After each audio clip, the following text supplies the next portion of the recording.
Run if you hear any of these things in the mortgage industry. After 24 years, I have found there to be 3 major red flags that would cause you to abort mission and to find a new lender. Number 1 is if someone promises you unbelievably low interest rates. When you think about interest rates, think about a seesaw. Everyone can Google interest rates, right? I like to use Mortgage Market Guide for the average interest rate for the day for the 30-year mortgage. Think of interest rates like a seesaw. You have low rates, higher fees, lower rates, and then everything in between. So it's really a seesaw. And so when you see a loan, when you see somebody offering you a lot lower interest rate called an outlier, I would run from that, because that is what I like to call bait and switch. Most likely they are going to give you a lot higher closing costs in exchange for a very low interest rate. Number 2, pre-qualification versus pre-approval. If someone is not collecting your loan documents, there's a problem. A pre-qualification says, based on what you've told me, I am giving you this letter for hundreds of thousands of dollars for you to go and buy your home.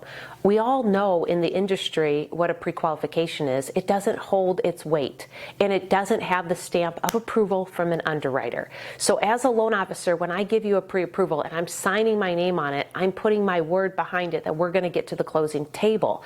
And so if I am not verifying your income and your assets and your credit, that's a big problem. And credit doesn't show you what you're making in income or what you have in the bank. It only shows what debts you have and how good you pay those. So if I'm going to lend you hundreds of thousands of dollars, wouldn't you think that I should get your income verification, your asset verification, and your credit report ran so that I can literally give you that stamp of approval and feel comfortable and confident, and you should too. The third major red flag that I see is lenders wanting to float that interest rate up to a week before closing. So let's say you're ready to lock your interest rate. You have your contract, you've gone through inspection, you're within 30 days of closing. What you should do is search for the lender that meets your needs, that we will safely get you to closing, that's giving you the best interest rate and program for your credit score for you, and lock in that interest rate. Floating it to the week before closing leaves you open for major catastrophe.